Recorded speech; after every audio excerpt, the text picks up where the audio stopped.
परीक्षा वाटिका YouTube channel पर आप सभी का एक बार फिर से स्वागत है। जो लोग नए हैं चैनल को सब्सक्राइब कर लीजिएगा और वीडियो को शेयर कर दीजिएगा। इस प्रैक्टिस टेस्ट का मार्क्स रहेगा 67। आइए स्टार्ट करते हैं पहले प्रश्न से। हमारा पहला प्रश्न है, महामस्तकाभिषेक जो एक बड़ी धार्मिक घटना है इससे संबंधित है और इसके लिए किया जाता है। किसके लिए किया जाता है? यहाँ पर ऑप्शंस दिए गए हैं, बाहुबली, बुद्ध, महावीर, नटराज। इसका राइट आंसर हो जाएगा ऑप्शन ए, बाहुबली। बाहुबली जो है यह भगवान के रूप में माना जाता है जैन धर्म में, और महामस्तकाभिषेक जो है यह जैनियों का एक महत्वपूर्ण त्योहार है जो प्रत्येक 12 वर्ष में एक बार श्रवण बेलगोला कर्नाटक में मनाया जाता है। और ये भगवान बाहुबली जो है इनकी एक मूर्ति है 17.37 मीटर की ऊंची मूर्ति है। और इसका आयोजन जो हुआ था श्रवण बेलगोला में 2006 ईस्वी में मनाया गया था। उसके बाद रोक लगा दिया गया था, फिर पुनः से स्टार्ट किया गया इसको 2018 में एक बार फिर से स्टार्ट कर दिया गया है। अगले प्रश्न की तरफ बढ़ते हैं। दिल्ली में मेहरौली के स्थित लौह स्तंभ पर माना जाता है कि इसकी शौर्य गाथा अंकित की गई है। यह कौन सा लौह स्तंभ है? तो यह है चंद्रगुप्त मौर्य का लौह स्तंभ। किसका? चंद्रगुप्त मौर्य का। और इस स्तंभ का निर्माण भगवान विष्णु के सम्मान में किया गया था। नेक्स्ट क्वेश्चन है, किस मौर्य शासक ने सैंड्रकोट्स के रूप में संबोधित किया गया है? यह कौन सा है शासक? चंद्रगुप्त मौर्य। चंद्रगुप्त मौर्य को इस रूप में संबोधित किया गया है। और मौर्य साम्राज्य की स्थापना चंद्रगुप्त मौर्य ने किया था 321 बीसी में। अगला प्रश्न है, कौन से मुगल सम्राट के शासन काल में अंग्रेज ईस्ट इंडिया कंपनी ने भारत में पहली बार फैक्ट्री स्थापित की थी? यह कौन था? जहांगीर के शासन काल में, जब रानी एलिजाबेथ प्रथम के द्वारा कंपनी को एक चार्टर दिया गया था जिसमें एशिया के व्यापार से संबंधित विकास के लिए कंपनी के एकाधिकार को निर्धारित किया गया और ब्रिटिश ईस्ट इंडिया कंपनी का भारत में आगमन हुआ था। नेक्स्ट क्वेश्चन है, सही कालानुक्रम दीजिए। यहां पर यह दिया गया है, इसका काल अनुक्रम कौन सा होगा? नीचे कूट भी दिया गया होगा, जिसका सही काल अनुक्रम कौन सा है वो चूज करना है। ठीक है, देख लेते हैं। सामुदायिक अवार्ड जो है यह 1932 में 16 अगस्त 1932 को दिया गया। साइमन कमीशन कब भारत आया था? यह 1927 में आया था। प्रथम गोलमेज सम्मेलन कब हुआ था? तो प्रथम गोलमेज सम्मेलन जो हुआ था नवंबर 1930 में हुआ था, नवंबर 1930 में। और गांधी इरविन समझौता जो हुआ था यह 5 मार्च 1931 को हुआ था। तो यहाँ पर मिलान कर लेते हैं, 1927, 1930, 1931, 32, यानी बी, सी, डी और ए। बी, सी, डी, ए और ए देख लेते हैं कौन से कूट का आंसर है। तो कूट नंबर 4, ऑप्शन 4 राइट आंसर हो गया। नेक्स्ट क्वेश्चन है, भारत ने पुर्तगालियों से गोवा मुक्त कराया।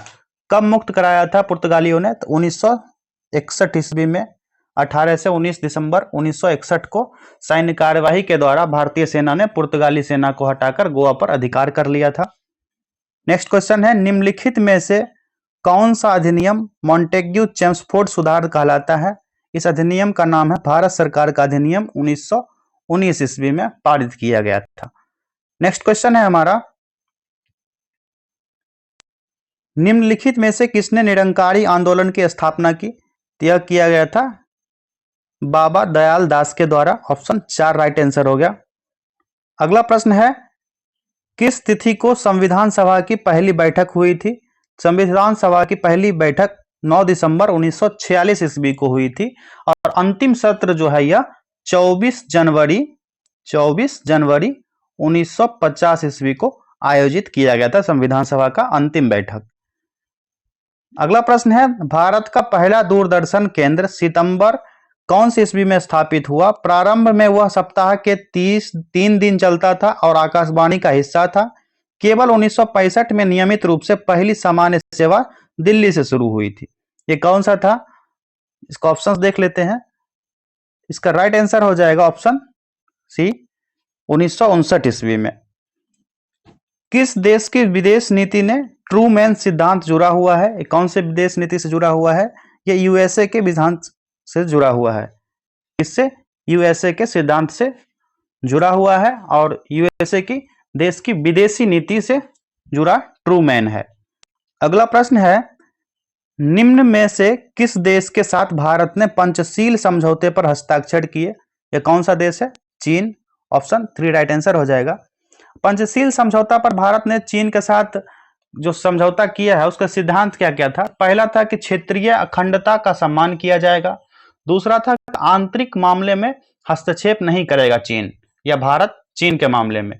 तीसरा था कि आक्रमण नहीं किया जाएगा, अनाक्रमण का सिद्धांत। चौथा था परस्पर सहयोग एवं लाभ, यानी एक दूसरे का सहयोग करेंगे और एक दूसरे को लाभान्वित करेंगे, उसको बढ़ावा देना। पांचवा था शांतिपूर्ण सहअस्तित्व की नीति का पालन करना। यह पंचशील समझौते में शामिल था, चीन के साथ हुआ था। अगला प्रश्न देखते हैं, निम्नलिखित में से कौन सा भारतीय सेना का आदर्श वाक्य है? इसका राइट आंसर हो जाएगा ऑप्शन 4, स्वयं से पहले सेवा। ऑप्शन 4 राइट आंसर हो जाएगा, service before self. Next question है, सर्वोच्च न्यायालय ने हाल ही में निजता का मौलिक अधिकार घोषित किया है। भारत के संविधान के किस अनुच्छेद के अंतर्गत निजता के एक मौलिक अधिकार को घोषित किया गया है? आप लोग बताइए। अगस्त 2017 में उच्चतम न्यायालय के न्यायाधीशों द्वारा यह निर्णय लिया गया है।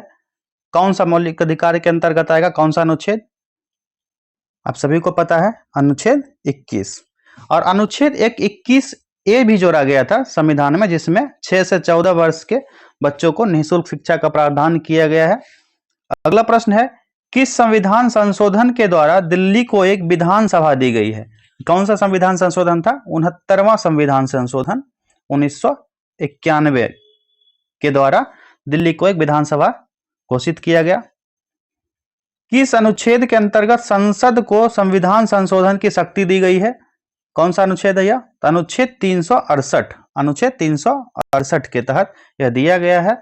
और इसके अनुसार जो है, अनुच्छेद 368 के अनुसार संशोधन का प्रारंभ संसद के किसी सदन में विधेयक प्रस्तुत करके ही किया जा सकेगा, ऐसा भी कहा गया है। अगला प्रश्न है, राज्यसभा का सदस्य बनने के लिए न्यूनतम आयु कितनी होनी चाहिए? इसकी न्यूनतम आयु निर्धारित की गई है 30 वर्ष। ऑप्शन 3 राइट आंसर हो गया, 30 वर्ष निर्धारित किया गया है। और लोकसभा में स्थान के लिए न्यूनतम आयु है 25 वर्ष। किसमें? लोकसभा में। अगला प्रश्न है, राष्ट्रीय मानवाधिकार आयोग क्या है? तो क्या हो जाएगा? यह एक सांविधिक निकाय है। इसकी स्थापना 1993 में हुआ था, यह भी सही कथन है। और यह एक बहुसदस्यीय निकाय है। उपर्युक्त सभी ऑप्शन 4 राइट आंसर हो जाएगा। NHRC जो है एक स्वतंत्र वैधानिक निकाय है, जिसकी स्थापना मानवाधिकार संरक्षण अधिनियम 1993 के तहत की गई 12 अक्टूबर 1993 ईस्वी को। कब हुआ था? 12 अक्टूबर 1993 को इसकी स्थापना की गई। नेक्स्ट क्वेश्चन है, भारत के किसी भी व्यक्ति के लिए मतदान की आयु कितना वर्ष निर्धारित की गई है? इसके मतदान की आयु है कितना? 18 वर्ष। ऑप्शन 2 राइट आंसर हो गया।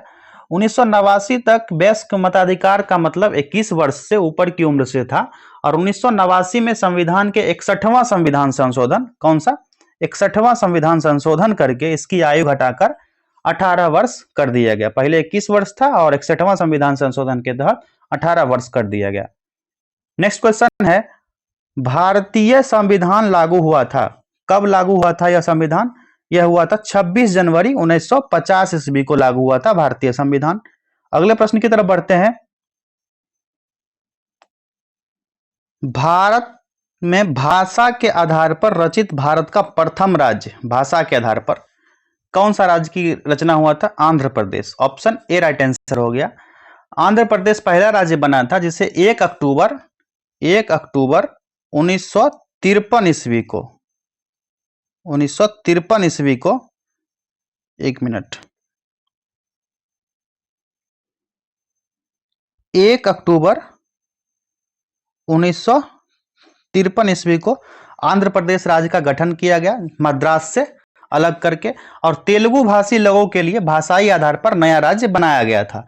यह 56 दिनों तक भूख हड़ताल के बाद पोट्टी श्रीरामुलु थे उनकी मौत के लंबे समय से चले आ रहे आंदोलन का परिणाम था। और राज्य पुनर्गठन अधिनियम 1956 द्वारा आंध्र प्रदेश में पहले से मौजूद हैदराबाद राज्य से तेलुगु भाषी क्षेत्रों के साथ विलय करके आंध्र प्रदेश का गठन कर दिया गया। अगले प्रश्न की तरफ बढ़ते हैं। संवैधानिक उपचारों के अधिकार को किसने हमारे संविधान का हृदय और आत्मा पुकारा है? किसने कहा है? तो डॉक्टर भीमराव अंबेडकर ने। किन्होंने? डॉक्टर भीमराव अंबेडकर ने। ऐसा इसलिए है क्योंकि यह अधिकार किसी नागरिक को उनके उल्लंघन के मामले में किसी भी मौलिक अधिकार को बहाल करने के लिए उच्च न्यायालय या सर्वोच्च न्यायालय का दरवाजा खटखटाने का अधिकार देता है। और अनुच्छेद 32 जो है संवैधानिक उपचारों के अधिकार से संबंधित है। कौन सा अनुच्छेद? आर्टिकल 32। अगला प्रश्न है हमारा, किस वर्ष श्रीलंका एक स्वतंत्र देश के रूप में अस्तित्व में आया? तो यह 1948 में आया था। 1948 यानी 4 फरवरी 1948 को। अगला प्रश्न है हमारा, ग्राम सभा का सदस्य बनने के लिए न्यूनतम आयु है? कितना हो जाएगा? 18 वर्ष। ऑप्शन 2। ग्राम सभा शब्द को भारतीय संविधान में अनुच्छेद 243 क्लॉज ए के तहत रखा गया है। और ग्राम सभा पंचायती राज व्यवस्था का प्राथमिक निकाय है और अब तक का सबसे बड़ा निकाय है। यह एक अस्थायी निकाय भी है और ग्राम सभा मतदाताओं की सभा है और निर्वाचित प्रतिनिधियों द्वारा ग्राम पंचायत, ब्लॉक पंचायत या जिला परिषद जैसे पंचायती राज के अन्य सभी संगठनों का गठन किया जा सकता है। ग्राम सभा द्वारा लिए गए निर्णयों को किसी अन्य निकाय द्वारा रद्द नहीं किया जा सकता है, क्योंकि ग्राम सभा के एक निर्णय को रद्द करने की शक्ति केवल ग्राम सभा के साथ ही टिकी हुई है। इसका राइट आंसर हो गया इस क्वेश्चन का ऑप्शन 2, और इसका विश्लेषण भी कर दिए। नेक्स्ट क्वेश्चन है, नीचे कुछ क्षेत्रों के नाम एवं उनके संबंधित बायोम के साथ दिए गए हैं, कौन सा जोड़ा सही मेल नहीं खाता है? कौन सा जोड़ा सही नहीं है, यह पूछा जा रहा है। टैगा समशीतोष्ण पतझर वन, यही गलत हो गया, तो यही जोड़ा सही नहीं है। ऑप्शन 1 ही राइट आंसर हो जाएगा, क्योंकि टैगा को उत्तर वन या बोरियल फॉरेस्ट या बर्फीला वन के रूप में जाना जाता है। यह समशीतोष्ण पतझर वन नहीं है और यह एक जीवोम है, बायोम है, जिसे शंकु वृक्ष के वनों में पहचाना जाता है। शंकुआकार होता है, इस तरह से होता है इसका वृक्ष। ठीक है, अगले प्रश्न की तरफ बढ़ते हैं। इनमें से किस खाड़ी से होकर अंतरराष्ट्रीय तिथि रेखा गुजरती है? कौन सी खाड़ी है यह? तो यह है बेरिंग की खाड़ी। ऑप्शन 3। अंतरराष्ट्रीय तिथि रेखा जो है पृथ्वी की सतह पर विमान संचालन की एक काल्पनिक रेखा है जो उत्तरी ध्रुव से दक्षिणी ध्रुव तक फैली हुई है, और यह बेरिंग की खाड़ी प्रशांत की खाड़ी से होकर गुजरती है जो उत्तर में आर्कटिक तक फैली हुई है, और अंतरराष्ट्रीय तिथि रेखा प्रशांत महासागर में स्थूल रूप से 180 डिग्री देशांतर रेखा का अनुकरण करती है। अगले प्रश्न की तरफ बढ़ते हैं। झूमिंग एक प्रकार का क्या है? तो झूम खेती होता है, झूम कृषि होता है। यह एक स्थानांतरण कृषि है। क्या है? स्थानांतरण कृषि है, जिसमें जंगलों को काटकर और जलाकर की खेती की जाती है, और मानसून के आगमन से पूर्व पहाड़ों की ढालों वाली भूमि पर वन को या वनस्पति को साफ करके, सूखा करके, जला करके इसमें खेती करने का प्रावधान है। उसके बाद फसल बोया जाता है। अगला प्रश्न है, कौन सा एक बड़ा कोयला उत्पादक राज्य है? तो यह हो जाएगा छत्तीसगढ़। ऑप्शन 4। प्रतिवर्ष 127.095 मिलियन टन कोयला का उत्पादन यहां से होता है। नेक्स्ट क्वेश्चन है, Korba super thermal power point स्थित है, यह कहां स्थित है? तो यह स्थित है छत्तीसगढ़ में। ऑप्शन 4 राइट आंसर हो गया, छत्तीसगढ़। अगला प्रश्न है हमारा, इनमें से कौन सी फसल की कटाई मार्च अप्रैल में नहीं होती है? इसका राइट आंसर हो जाएगा ऑप्शन ए, धान की। धान की, क्योंकि धान एक खरीफ फसल है और यह वर्षा ऋतु में आरंभ में बोया जाता है और वर्षा ऋतु के अंत में काट लिया जाता है, और इस कृषि की अवधि जो है जुलाई से नवंबर तक होती है। गेहूं और सरसों जो है रबी फसलें हैं। गेहूं और सरसों है यह रबी फसल है, और ये शीत ऋतु में बोया जाता है और शीत ऋतु के अंत में काट लिया जाता है। अगला प्रश्न है, गुजरात में कच्छ का रण किस जंगली जीव के लिए प्रसिद्ध है? सभी को पता है, यह जंगली गधा के लिए प्रसिद्ध है कच्छ का रण, जो एक खारा मरुस्थल के रूप में भी जाना जाता है, कच्छ का रण।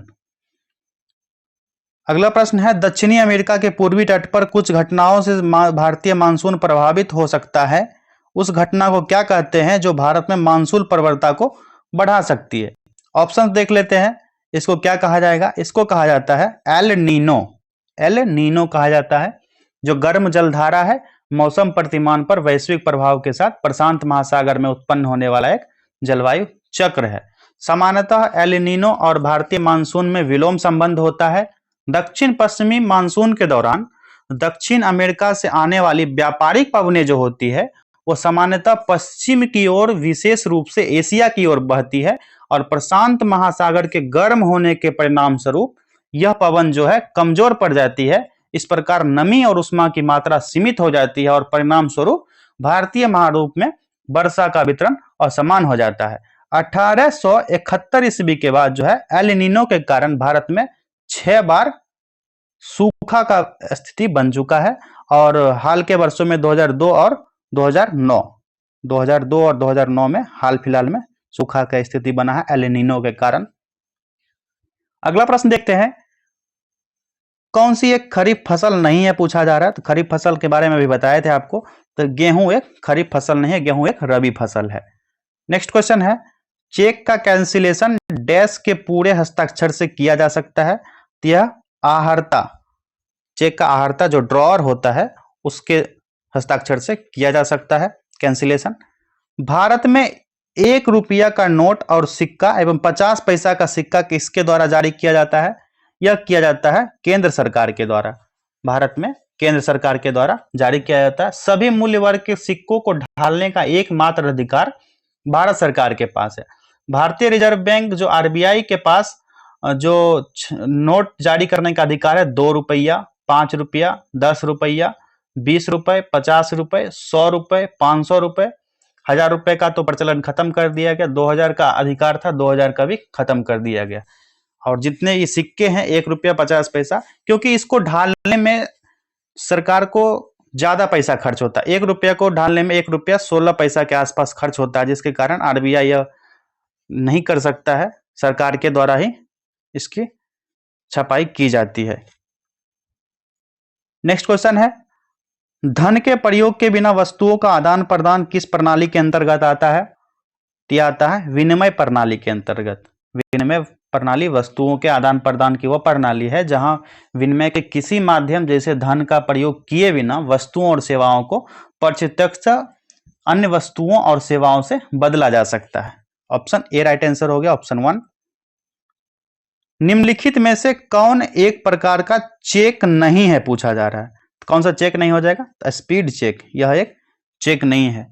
चेक जो होता है 14 प्रकार के होता है, जैसे ऑर्डर चेक हो गया, बियरर चेक हो गया, blank cheque, counter cheque, stale cheque, crossed cheque, mutilated cheque होता है, post dated cheque, open cheque, ये सभी चेक होता है। चेक क्या होता है कि चेक जो धारक को दे होता है, चाहे वह जो कोई भी हो, उसे बियरर चेक कहते हैं, और जिस पर आदेशक अपना हस्ताक्षर करता है और अन्य सभी कॉलम को ब्लैंक छोड़ देता है, उसे ब्लैंक चेक कहा जाता है।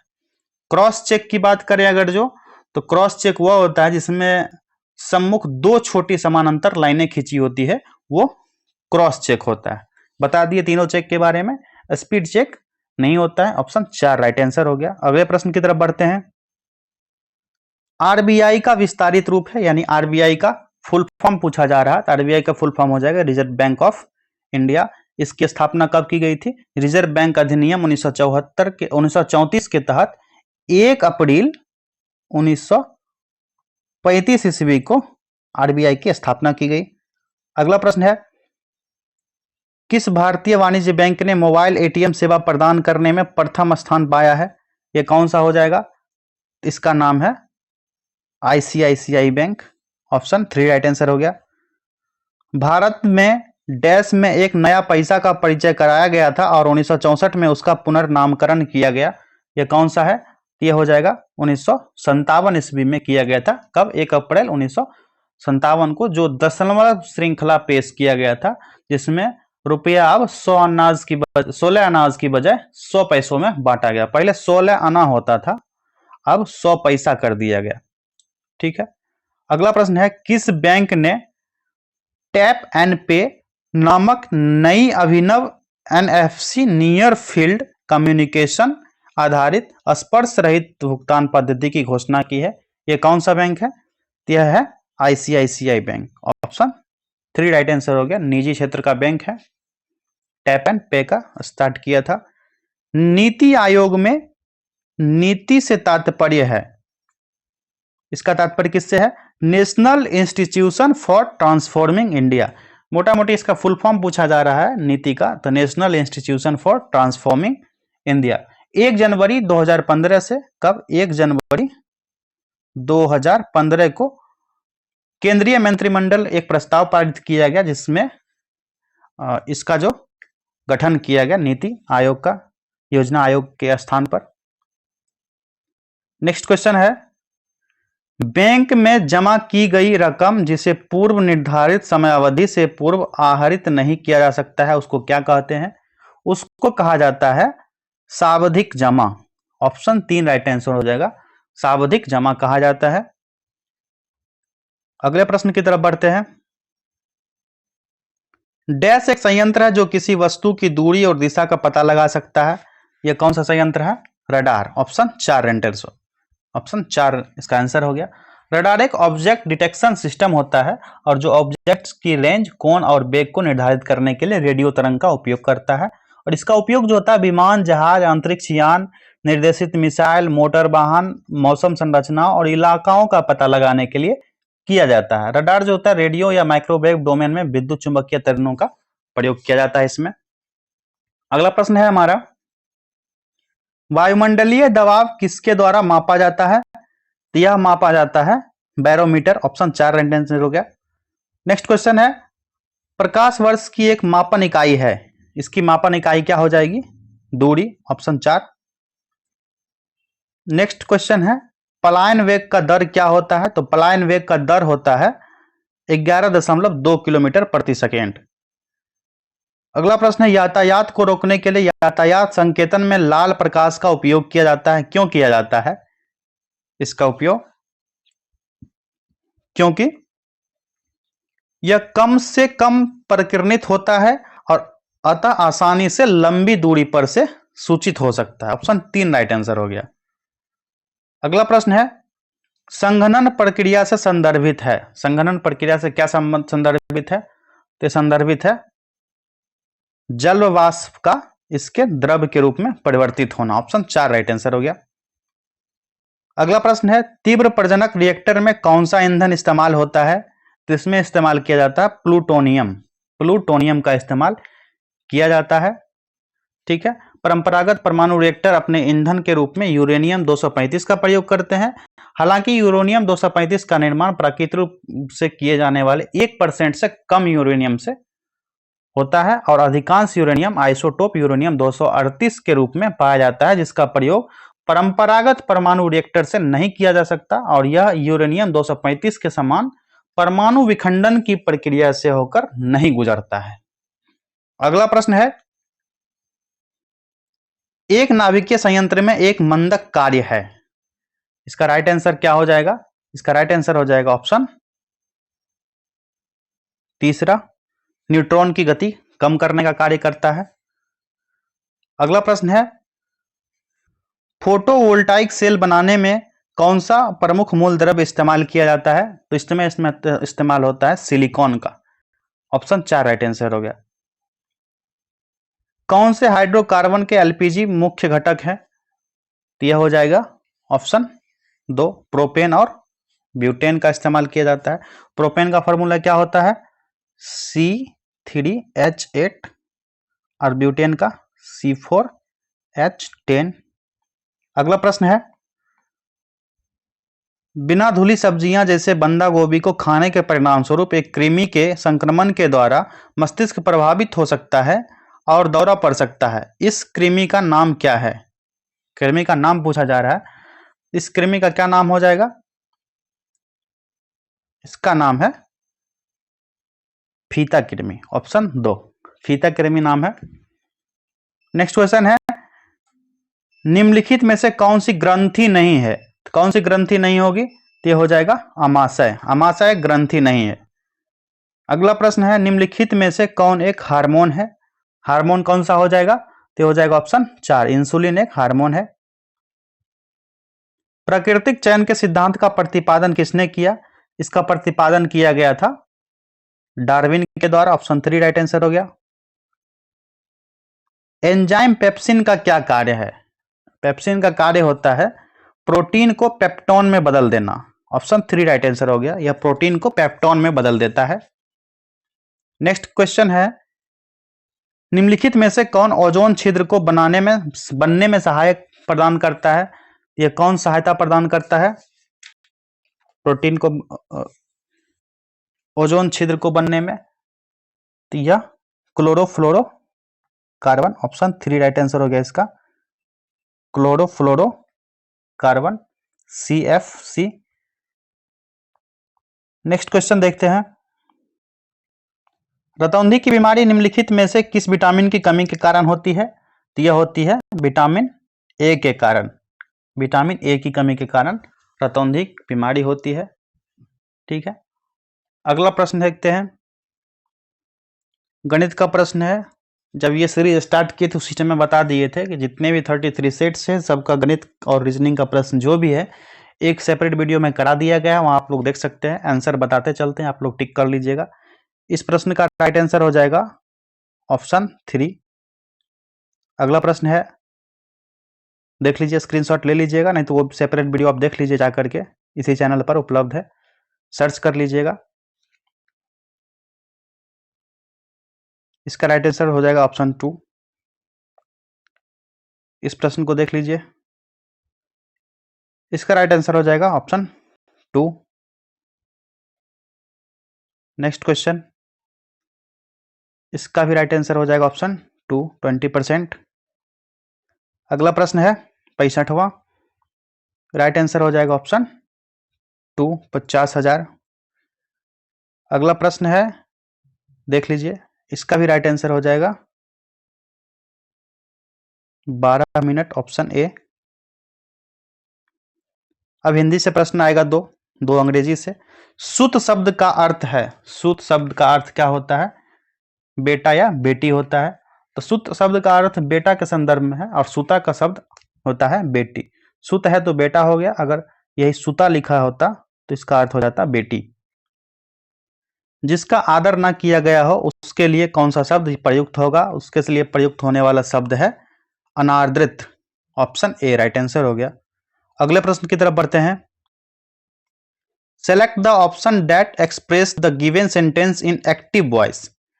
सेंटेंस दिया गया है, sweets were being distributed among the staff on the occasion of Diwali. इसको एक्टिव वॉइस में कन्वर्ट करना है। इसका राइट आंसर हो जाएगा option 4। They were distributing sweets among the staff on occasion of Diwali. अगला प्रश्न है, select the alternative which best expresses the sentence in indirect speech. बोल रहा है, सेंटेंस दिया गया है, he said I have passed the examination. इसको इनडायरेक्ट स्पीच में कन्वर्ट करना है। इसका राइट आंसर हो जाएगा option A, he said that he had passed the examination.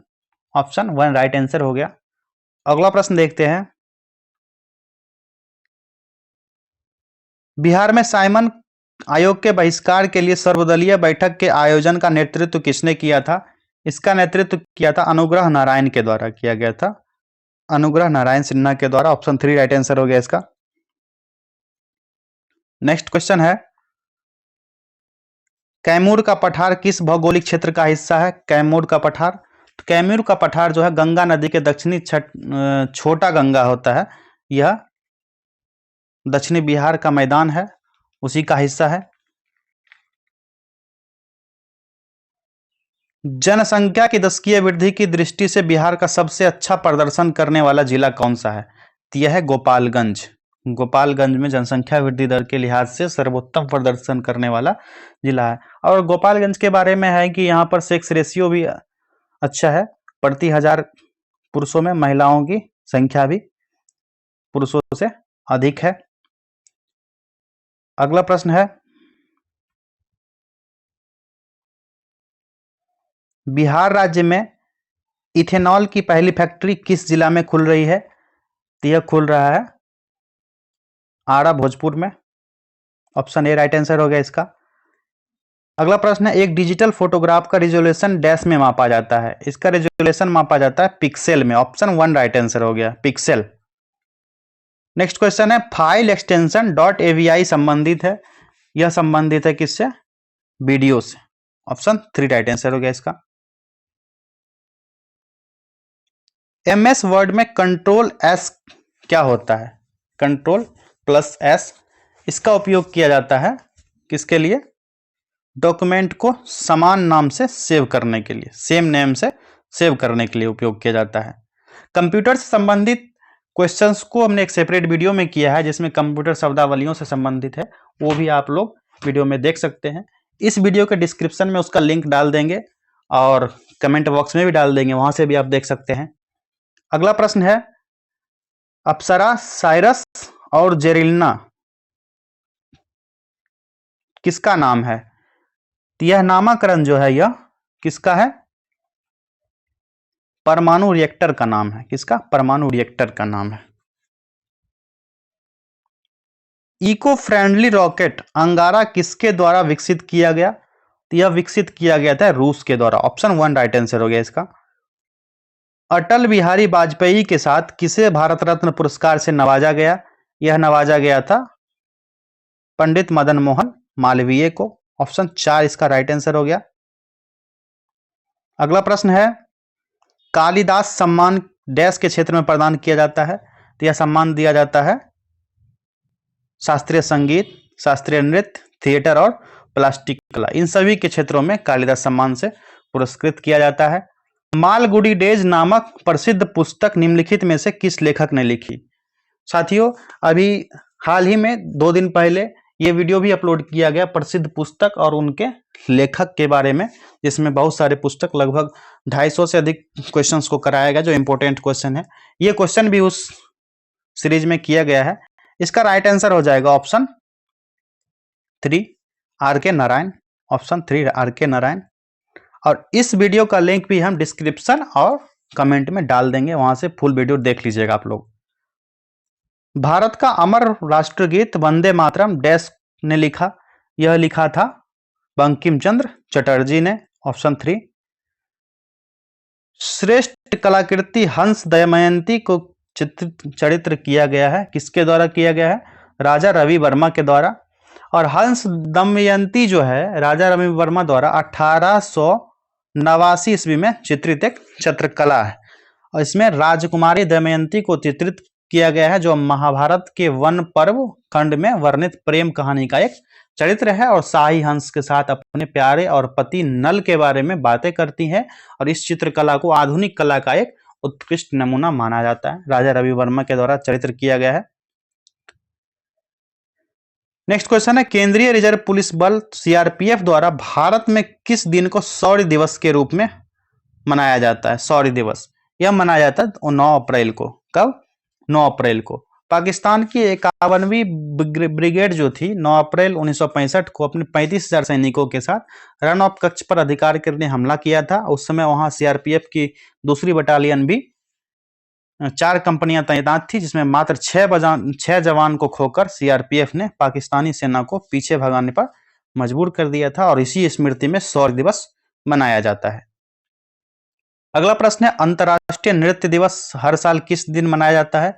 मनाया जाता है यह कब? 29 अप्रैल को। ऑप्शन 4 राइट आंसर हो गया। विश्व बैंक के अध्यक्ष हमेशा इसके द्वारा मनोनीत किए जाते हैं। किसके द्वारा मनोनीत होते हैं? यह मनोनीत किए जाते हैं अमेरिका के द्वारा। किसके द्वारा? अमेरिका, संयुक्त राष्ट्र अमेरिका के द्वारा। निम्न में कौन सार्क का भाग नहीं है? नहीं है पूछा जा रहा है। सार्क का भाग कौन सा नहीं होगा? म्यांमार सार्क का भाग नहीं है। सार्क में अफगानिस्तान, बांग्लादेश, भूटान, भारत, मालदीव, नेपाल, पाकिस्तान और श्रीलंका दक्षिण एशियाई क्षेत्रीय सहयोग संगठन के सदस्य यानी सार्क के सदस्य है। 8 दिसंबर 1985 को सार्क की स्थापना की गई थी। अगले प्रश्न की तरफ बढ़ते हैं। अंतर्राष्ट्रीय सौर गठबंधन का मुख्यालय कहां स्थित है? इसका मुख्यालय है भारत में। ऑप्शन ए राइट आंसर हो गया। नेक्स्ट क्वेश्चन है, टीम बोस्टन रेड सॉक्स किस खेल से संबंधित है? तो यह जो संबंधित है यह बेसबॉल से संबंधित है। ऑप्शन 4 राइट आंसर हो गया, बेसबॉल। अगला प्रश्न, राजीव गांधी खेल रत्न पुरस्कार पाने वाले पहले व्यक्ति का नाम पूछा जा रहा है। फर्स्ट पर्सन कौन थे? तो इनका नाम था गीत सेठी। ऑप्शन 4 राइट आंसर है, गीत सेठी। क्रॉस बार, ड्रॉप गोल और लॉक फॉरवर्ड शब्द किस खेल से संबंधित है? खेल से संबंधित शब्दावलियों से संबंधित प्रश्न जो भी है ये भी वीडियो में हमने डाला है और हर एक सेट में एक नया क्वेश्चन आता है, इसलिए सेपरेट वीडियो भी बना है, उसका भी लिंक डाल दिया जाएगा। इसका राइट आंसर हो जाएगा ऑप्शन 3 रग्बी। रग्बी से संबंधित है क्रॉस बार, ड्रॉप गोल और लॉक फॉरवर्ड शब्द, यह रग्बी खेल से संबंधित है। अगला प्रश्न है, भारत में किस वर्ष पोस्टल इंडेक्स नंबर यानी पिन कोड की शुरुआत हुई? पिन का फुल फॉर्म भी इस क्वेश्चन में ही दे दिया गया, पोस्टल इंडेक्स नंबर, ये भी ध्यान रखिएगा। और इसकी शुरुआत की गई थी 1972 ईस्वी में, 15 अगस्त 1972 से शुरुआत हुई थी पिन कोड की। निम्न में से कौन सा देश विश्व में सर्वाधिक भाषाई विविधता वाला देश है? यह हो जाएगा Papua new Guinea, Papua New Guinea. 2006 में पापुआ न्यू गिनी को प्रधानमंत्री जो थे सर माइकल सोमरे ने कहा कि देश में 832 भाषाएं बोली जाती है, जो हमने इसे पृथ्वी पर सबसे अधिक भाषाई रूप से विविध स्थान बनाती है। अब वहां पर 851 से अधिक भाषाएं पापुआ न्यू गिनी में बोली जाती है। छोटा सा देश है लेकिन 851 से ज्यादा देसी बोली, देसी बातचीत को भी उसने भाषा का रूप दिया है। कितनी अच्छी बात है। भारत ने सबसे अधिक वन क्षेत्र वाले लाभ वाले शीर्ष 10 देशों में कौन सा स्थान प्राप्त किया है? भारत का कौन सा स्थान है? तो यह तीसरा स्थान, ऑप्शन 1 राइट आंसर हो जाएगा, तीसरा स्थान। और FAO की रिपोर्ट के अनुसार चीन, ऑस्ट्रेलिया और भारत वन क्षेत्र में सबसे अधिक वृद्धि दर्ज की है। अगले प्रश्न की तरफ बढ़ते हैं। संघाई सहयोग संगठन के नए सदस्य के रूप में कौन सा देश शामिल हुआ है? तो यह शामिल हुआ है बेलारूस। ऑप्शन 4 राइट आंसर होगा, बेलारूस। किस कंपनी ने दुनिया की पहली CNG संचालित बाइक लॉन्च की है? इस कंपनी का क्या नाम है? तो बजाज। ऑप्शन 3 राइट आंसर हो गया, बजाज। प्रधानमंत्री नरेंद्र मोदी को किस देश का सर्वोच्च नागरिक सम्मान order of Saint Andrew apostle मिला है? किस देश का सम्मान था यह? रूस का। ऑप्शन 3 राइट आंसर हो गया, रूस। अगला प्रश्न है, फ्रांस की सेवेलियर डेला लीजियन डी होनूर या knight of the national order of the French legion पुरस्कार से किसे सम्मानित किया गया है? तो यह सम्मान दिया गया है इनको, यह सम्मान दिया गया है रोशनी नादर को। ऑप्शन 2 राइट आंसर हो जाएगा, रोशनी नादर। अगला प्रश्न है, इंग्लैंड को हराकर किसने अपना चौथा UEFA यूरो खिताब जीता? तो यह जीता था स्पेन ने, स्पेन की फुटबॉल टीम जिसे ला रोजा के नाम से भी प्रसिद्ध है। उसने 14 जुलाई, कब? 14 जुलाई 2024 ईस्वी को बर्लिन के ओलंपियाडस्टन स्टेडियम में खेले गए फाइनल में इंग्लैंड को 2-1 से हराया, 2-1 से हराया। साथियों, हमने 100 प्रश्न कर लिए, शुरू में बताए थे। जिनका 67 मार्क्स आया वो इस सेट में पास है। जिनका 50 से अधिक भी आ रहा, आप लोग प्रैक्टिस करते रहे, अभी इसे सेट प्रैक्टिस कराया जाएगा। और जो लोग पिछले सेट्स को नहीं देखे हैं एक बार देख लीजिए जा करके। मिलते हैं अगले वीडियो में, धन्यवाद।